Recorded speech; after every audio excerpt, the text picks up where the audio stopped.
Şöyle açmaya çalışıyoruz. Evet. Sonra kontrol tekrar yapmamızdan sonra.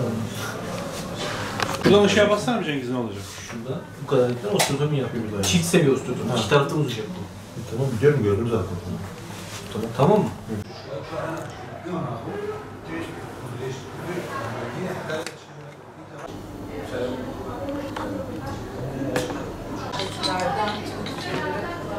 Ben Doktor Murat Önder, Midyat Devlet Hastanesi ortopedi hekimiyim. İşte biz burada bir ekip olarak çalışıyoruz, ortopedi ekibi. Bu ekipte Doktor İbrahim Kuşak, Doktor Seyit Ali Güçlü de yer almakta. Ekibimizde burada ortopedik cerrahi ameliyatlar gerçekleştirmekteyiz. Yaklaşık bir yıldır burada bulunuyoruz. Çeşitli vakalar yapıyoruz. Bu vakalarımızda da bizi gerek yönetimsel olarak başhekimliğimiz, gerek anestezi ekibimiz oldukça fazla desteklemekte. Bize 2-3 hafta önce bir hastamız başvurdu. Hastamız yaklaşık 3 yıl önce bir kaza geçirmiş. Kaza sonrasında uyluk kemiğinde bir kırık meydana gelmiş. Bu kırıkla birlikte en son 1,5 sene önce olmak üzere bir cerrahi işlem geçirmiş, toplamda 2 tane. Kırıkta hem kaynamama hem de bacağında kısalık meydana gelmişti hastamızın. Hasta aksayarak yürüyordu ve oldukça ciddi ağrıları vardı. Bize başvurduğunda ona nasıl bir ameliyat yapacağımızı izah ettik. O da bu konuda bilinçli bir hastaydı gerçekten. Hastamızın hem kaynamayan kısmını hem de kısalan kemiğini aynı seansta hem kaynamaya yönelik hem de bacağını uzatmaya yönelik bir ameliyat gerçekleştirdik. Tek taraflı bacak uzatma ameliyatı, aynı zamanda kaynamayan kemiği kaynatma ameliyatı olarak. Bunun sonucunda yaklaşık bir ortalama 5 santimlik bir uzama ve beraberinde de kaynamayan kısmı kaynama şeklinde bir cerrahi işlem olacak bu. Midyat Devlet Hastanesi'nde daha önce çok yapılmamış bir ameliyat bu. Biz Midyat Devlet Hastanesi ortopedi ekibi olarak 3 kişiyiz burada ve burada gerçekten bu bölgesel anlamda da faydalı işler yapmaya çalışıyoruz. Sonuçta bu bir ekip işi ve ekipte de herkes dediğim gibi en başta aktif olarak çalışmakta. Gerek anestezi ekibi olsun, onlar bize bu komplike vakaların alınmasında yardımcı olmakta. Gerekse yönetimsel olarak hem başhekimliğimiz hem idari bölüm bize ameliyatları yapmamız konusunda her türlü fiziki ortamı sağlamakta. Böyle olunca da güzel işler çıkarmaya çalışıyoruz.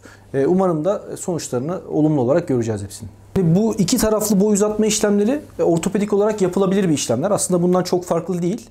Ancak kozmetik boy uzatma bizim çok yaptığımız bir işlem değil. Sonuçta tek tarafı kısa olan, yürümekte zorlanan hastalara öncelik vermekteyiz bu manada.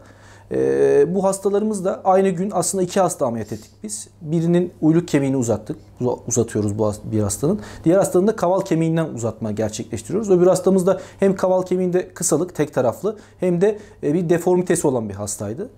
Ona da başka bir sistemle dereceli olarak zaman içinde uzayacak şekilde bir oluşum aynı günde meydana getirdik. Bu ameliyatlar sonrasında hastalarımızı yaklaşık bir hafta 10 gün yatırıyoruz. Bu uzama işlemi de uzatacağımız miktara bağlı olarak 1 ay, 1,5 ay sürebiliyor. Uzatma bittikten sonra hastamızın dışarıdan koyduğumuz aparatları çıkarıyoruz ve kaynama sürecini bekliyoruz. Yaklaşık 4-5 ayda hastalarımız eskisi gibi, hiç problem yaşamamış gibi olmalarını bekliyoruz. Biz hem Mardin çevresi hem de Midyat bölgesi olarak Midyat Devlet Hastanesi'nde bu ameliyatları yapabilmek bizim için gerçekten oldukça ümit verici. Sonrası için de oldukça güzel şeyler olacağının göstergesi. Sonuçta dediğim gibi bu bir ekip işi. Ekibin bu anlamda uyumlu çalışması da çok önemli. Fadıl Gümüş, Mardin Nusaybinliyim. Ben 2 keredir ameliyat oluyorum. Ben çok yere gittim. Yani hiç kimse bana ne cevap vermediler. Ben de evde oturuyordum. Bir araştırdım. Dedim Midyat'a doktorlar geliyor. Bir baktım Murat Hoca kesildi. Murat Hoca'nın yanına geldim direktman. Yani zaten fazla bir şey demedi bana. Zaten işlemler hemen belliydi zaten. Ama net olarak yani tatmin oldum. Dedi seni ameliyat edeceğim. İstiyor musun? Dedim sorgusuz sualsız istiyorum.